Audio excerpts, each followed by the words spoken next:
नमस्कार. काल अहिल्यानगर येथे महाराष्ट्र केसरी या स्पर्धेचे शेवटचे फायनल निकाल्स लागले.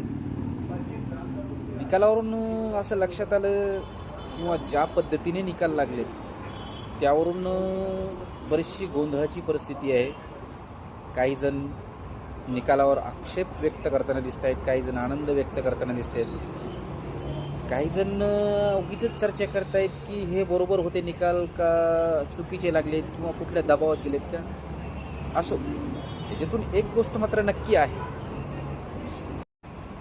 ज्या पद्धतीनं राक्षे यांनी पंचाच्या निर्णयावर आक्षेप घेऊन पंचाला लाथ मारणे किंवा मोहळ विजयी घोषित करण्यावर झालेल्या चर्चा आणि शेवट फायनलमध्ये गायकवाड यांनी मैदान सोडून जाणे आणि परत पंचाची हुज्जत घालण्यासाठी वापस येणे, या गोष्टीवरून बरंच काही सांगताय की निर्णय कुठंतरी चुकतायत किंवा ह्या निर्णयाविरोधात खेळाडूंची तक्रार आहे.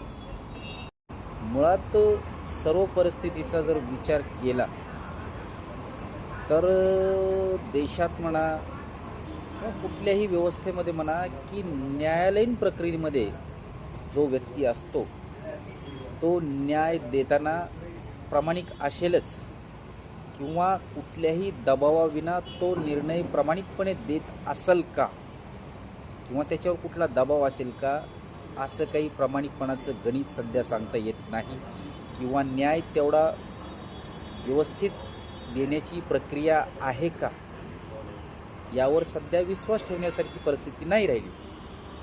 तर वैयक्तिकरित्या मला जर असं विचारलं किंवा मी जर असं मानलं की याच्यावर काय करायला पाहिजे, तर भविष्यात कुठल्याही प्रकारे न्यायप्रणालीवर लोकांनी तर विश्वास ठेवावाच, त्याच्याविरुद्ध कुठलीही नाराजगी किंवा भूमिका किंवा आताताईपणा दाखवून त्याचा विरोध करणे किंवा त्याला काही इजा होईल असं त्या न्यायालयीन प्रक्रियेवर कुठलंही काम करू नये. तो न्यायालयाचा आदर राखावा. अदरवाईज न्याय देणाऱ्यानेही एक गोष्ट नक्कीच लक्षात घ्यावी की भविष्यात कुठल्याही व्यक्तीचं नुकसान तुमच्या न्यायी प्रक्रियेमुळे होता कामा नये. न्याय प्रक्रिया देताना आपण किती प्रामाणिक राहतो, कारण त्या न्यायाची ताकद ही समोरच्या व्यक्तीला लढण्यासाठी झुंजण्यासाठी पुरेशी ठरत असते.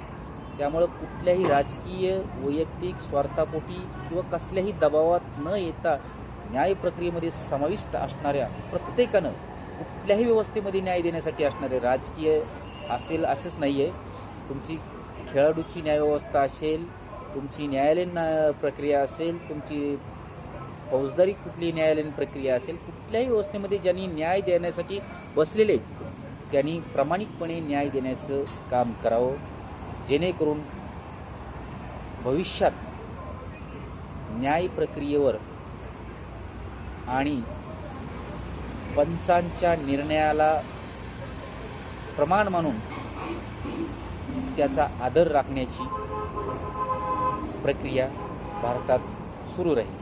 नाही तर जे अहिल्यानगर कुस्ती स्पर्धेत दिसले भविष्यात ते सगळीकडे दिसेल की नाही दिसेल हे सांगता येणार नाही.